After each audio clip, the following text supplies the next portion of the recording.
remember going out of my house after that lull in the morning and looking over the fence, and there was a soldier lying there with a bayonet in his chest.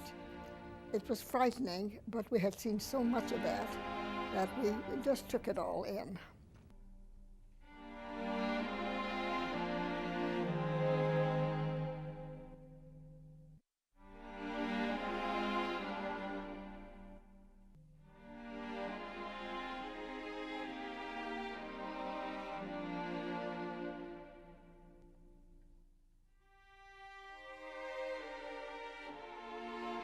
We lived in constant fear because every night, every late afternoon, we would see these soldiers coming through our little town on these beautiful horses, sort of checking out what protection we took. And we knew that. We children would panic when we'd see that. When the shooting began, my grandfather would get us down into the basement, just a dirt basement, and we would be down there the entire time. I recall through the shutters, seeing flashes of lightning, and we never knew when it was going to hit. We lived in fear. This went on night after night, and when that would start, very often we would run, sort of for our lives, on these wonderful, beautiful meadows, and we recall going to the river. Beautiful river there, the meadow, in peaceful time, and washing our clothes and so unhappy. And then I remember saying to my mother, I don't know why we're running. Here we're running there because we think it's beautiful, and now we're running there because they're going to get us,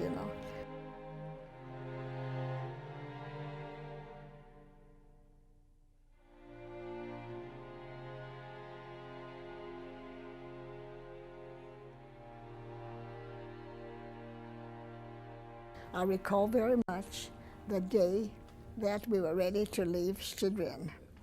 And there was a wagon coming to take us. And so we left that day and headed to the next stop.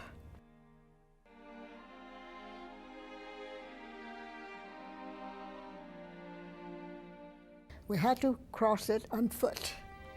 And there were guards who were going to help us across. And there was a young baby in the group. And we tracked this. It was a whole night affair. And we were very much afraid if the baby began to cry, if they discovered us, they would do away with all of us. There was no chance of crossing that border. It was a terribly stormy night. Rain and wind, and that made it even more gruesome. We finally reached the end of the border, and then the people from the synagogue, there was a synagogue nearby, came and took us to their place, to the synagogue. And we hid that whole night. If we felt somebody was coming to look for us, we would hide. As dawn approached, a wagon came by. They were going to take us in the wagon across the rest of the border. Instead of on foot, we were going to be riding. And we were getting closer to meeting my aunt. And I can still recall the huge gates opened up, and the wagon drove right in, and the people living there knew my aunt, and they kept saying, Pestle, Pestle, your sister is here, your sister is here. They were very excited. And that's how we met her.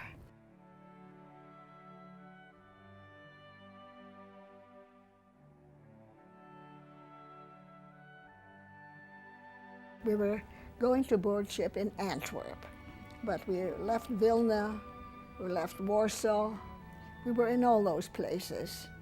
And my mother was trying to kind of check our wardrobe a little bit, and we heard from the folks, and we were getting sort of closer to the time when we would board ship. The night before we did, we polished our shoes, we got ready, we were very excited, not realizing that the next day we wouldn't feel quite so good. And however, we boarded the ship. My mother became ill almost immediately, took to her bed. And she was not a good sailor. And so she could not handle any food. And so that's where we went along. However, each of us was affected at a different time. Mother went down first, Then I went down with feeling poorly, and then my sister, all of us sort of took turns. We eventually kind of came out of it. We knew we had very little money to spend, and so Mother said we could buy an apple and share it for a couple of days between the two of us. We were perfectly content with that. The other children were traveling under different circumstances, and they got more. And when they didn't get what they wanted, they cried and carried on. My sister and I could not understand that. We were so happy with what we got.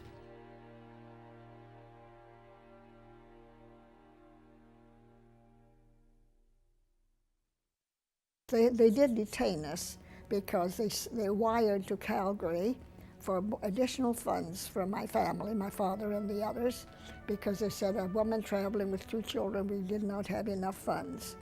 So we stayed overnight, and I recall that they served us white bread and jam, and to me that was a big, big treat, because white bread is something we did not have. The next morning, we started out by train.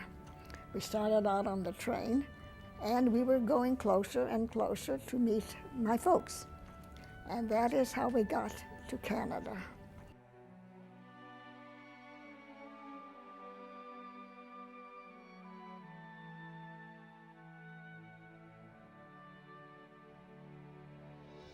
Well, their family was all there waiting to greet us, and all they said is, "This is your father." You know, and there was others there too, family members and so on. It was very exciting, and to think that we had finally reached. There was a year on the way, and we went through an awful lot.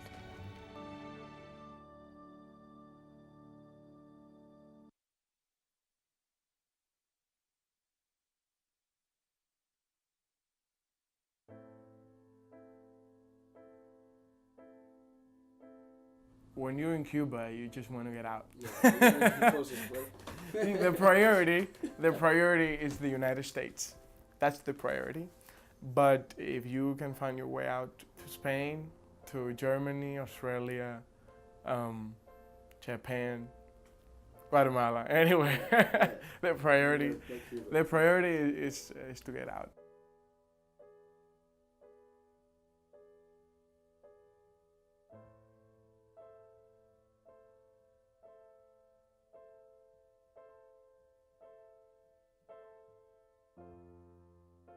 The story of my father as a political prisoner it goes back to when he was young, about my age, and he wanted to come here legally. The mere fact of just wanting to leave the country was a crime. When he presented his documents to come here legally, he was stopped by the military and was told he could not leave because he had military age and he had to serve the selective system. And it was a facade, and they sent young kids in their teens, late teens, early 20s to a far province in the countryside for 2 years as a punishment, which basically took him to a concentration camp, not to the extent of the Nazi regime, but it was a concentration camp.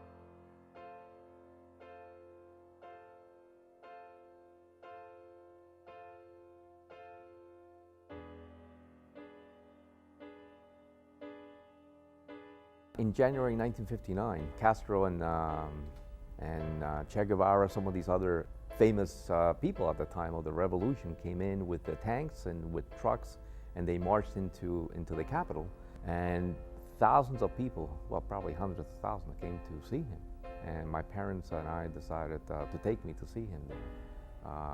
And that was, at that time, that was pretty exciting.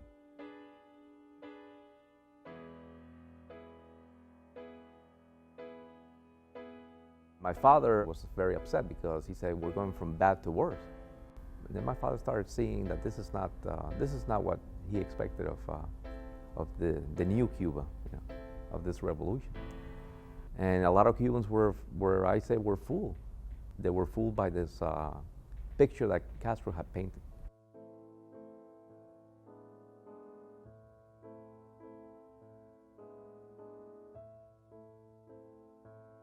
education system basically is to indoctrinate you, because everything academically is very well, and but everything it's incorporated, the whole political ideas of the government.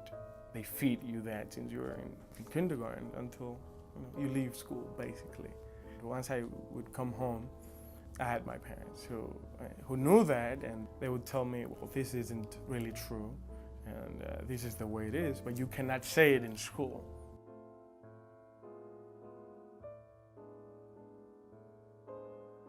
My father decided that he was going to come, and he was going to be part of that system.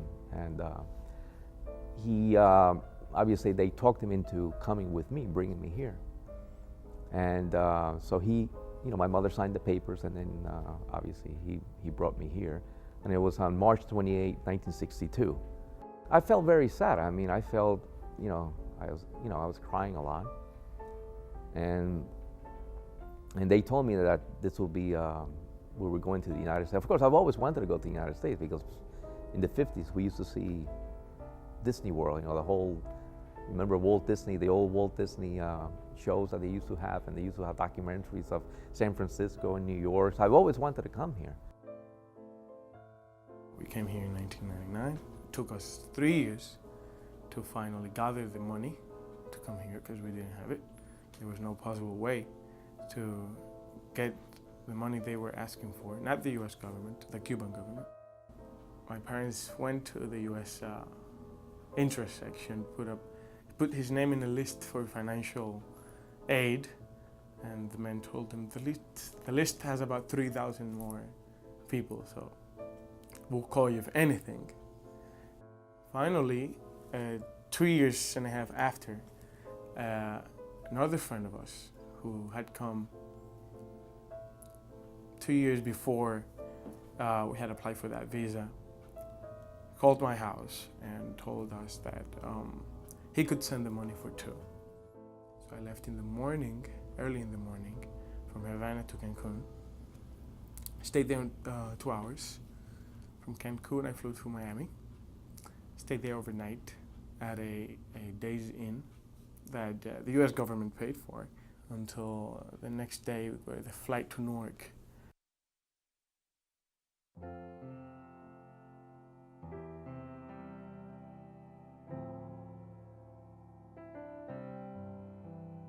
The freedom to travel, the freedom to exercise your right. My father criticized the government, the government at the time here in the United States. He was able to go and vote for who he wanted, and that to him was more important. I think that's the key to why it works here, without forcing it upon anybody, without brainwashing anybody, without forcing it to anybody. And there it works by force and by repression.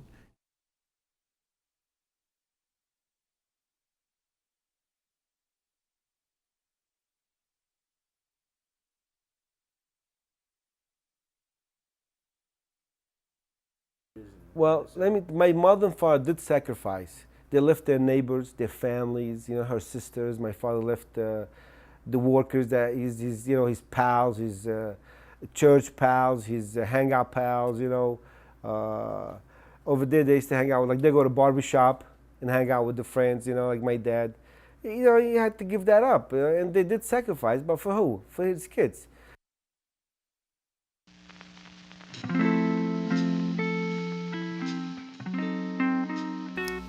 I was born in Aleppo, Syria, 1957,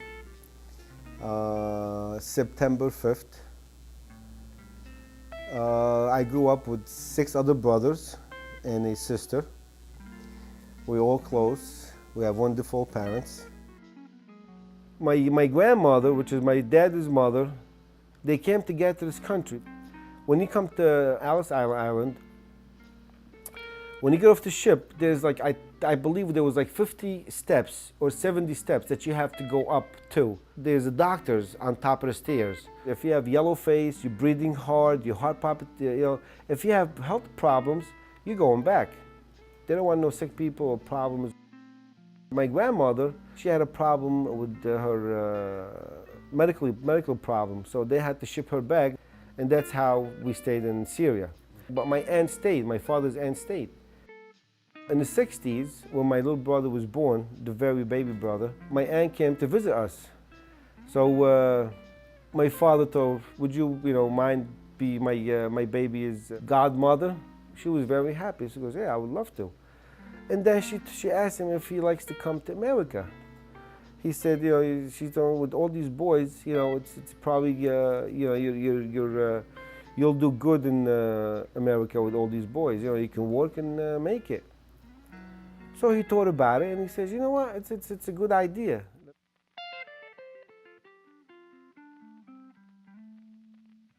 Well, I was young, and when you're young, you want to explore. You want to go to different countries. You want to do different things. And my dad says, "Freddie, take your sister and go." I said, "All right, Dad." So we packed, and he bought the tickets for the airplane. We got the passports and everything, and we moved. We moved to this country. We heard so much about it. We read about it in the books, in the schools. And when we're overseas, you hear about those buildings, above the clouds. You hear about those cars and houses, something that we didn't have back then, back in the 50s and 60s and 70s, And America is like, anywhere you go outside the United States, everybody wants to come to the United States. It's something that, a lot of people in this country take it for granted. For a lot of people who live in this country, were born in this country, they have no idea what they have. Sometimes it bothers me, and I see it almost daily, where they take it for granted. Well, a lot of people in this country do bite the hand that feeds. The handlers in this country have so much to offer, and they just don't appreciate it.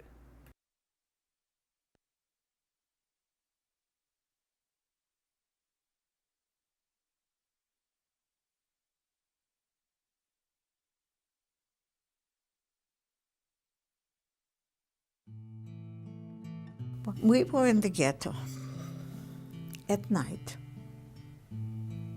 Swarms with birds would not let us sleep. Swarms every night. It's like telling us that something tragic is going to happen.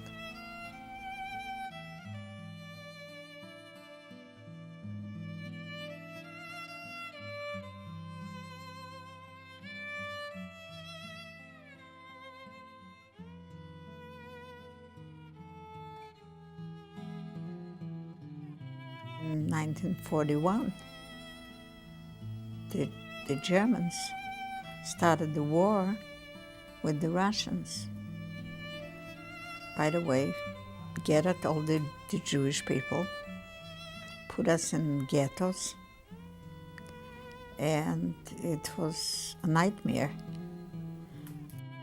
We had in my house living 24 people.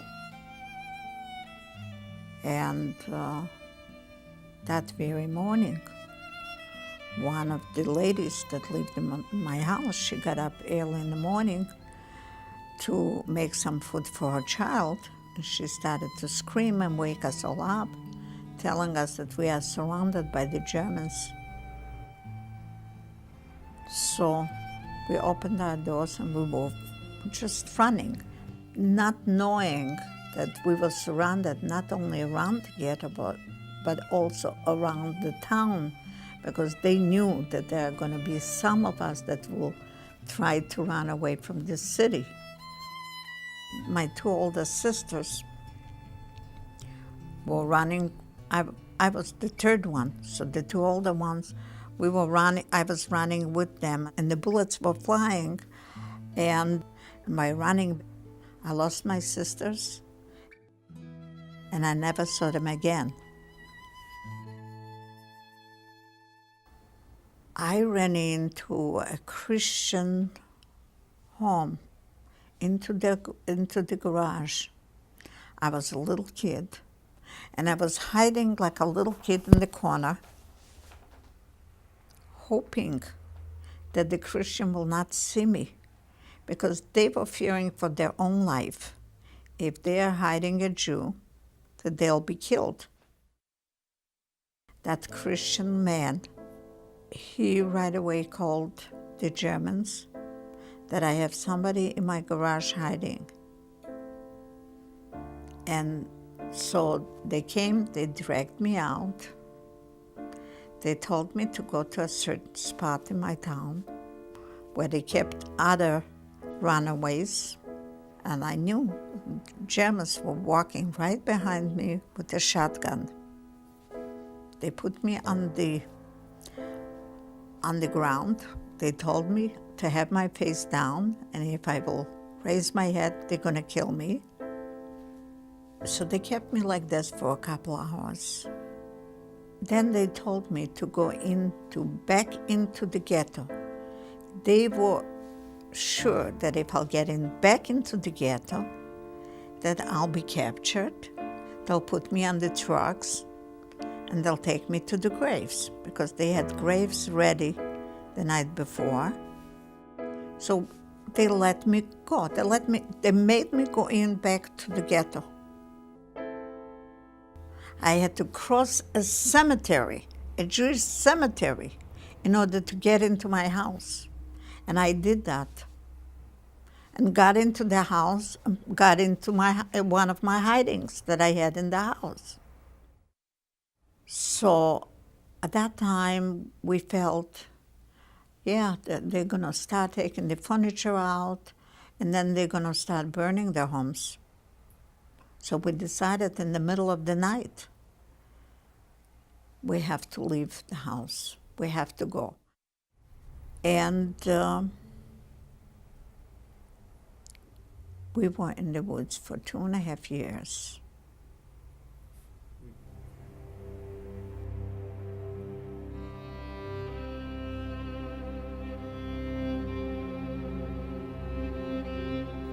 I didn't know that my mother is somewhere alive, or my father is somewhere alive. All three of us didn't know of each other. It took about 4 or 5 months before I knew that my mother survived. Every night, the partisans would get together, and they would go to the ghettos, and they would say to the people, if anyone wants to escape, we are there to help you to escape. My mother was in that one ghetto, and they told my mother that I am alive and that I am in the woods. So this gave my mother an incentive to take a chance to go with them. So my mother came to the woods.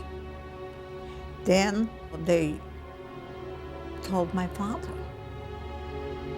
My father was in the other ghetto, that my mother is alive and I'm alive. So this gave my father a reason to go with the partisans in the middle of the night and come to the woods. We were happy we have each other. But from one day to the next, we didn't know if we're going to have each other.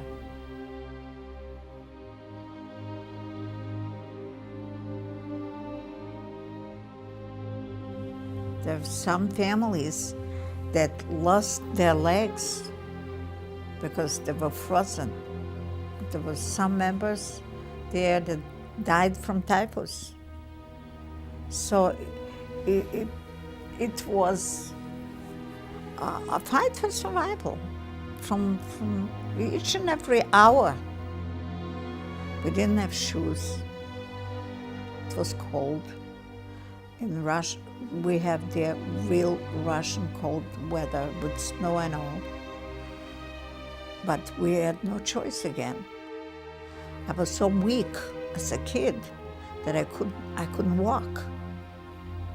That I had to I was on my knees, pulling myself. I used to take 2-3 steps and fall down. We were that weak.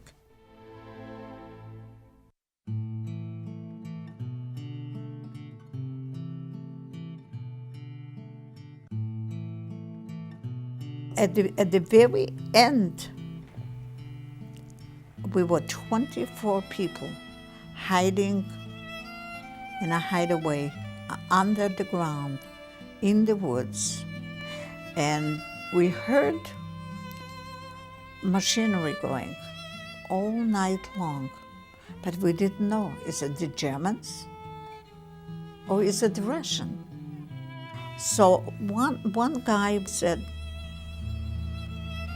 no use laying here around. I'm gonna go out and I'm gonna go to find out what's going on. So he went out in the middle of the night. He came running back and he says, gee, it's the Russian army. It's the Russian army. Let's get out of here. So naturally, we got all very excited and we all went out.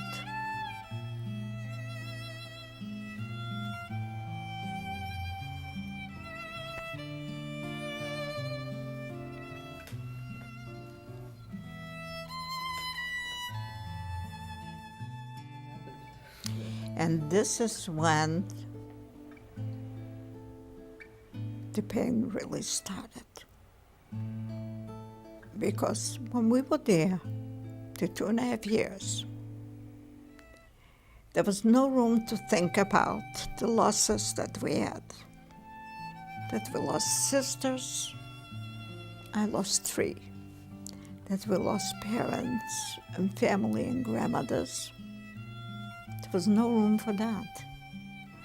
We were just trying to survive from day to day, to have enough food to survive, and survive in general.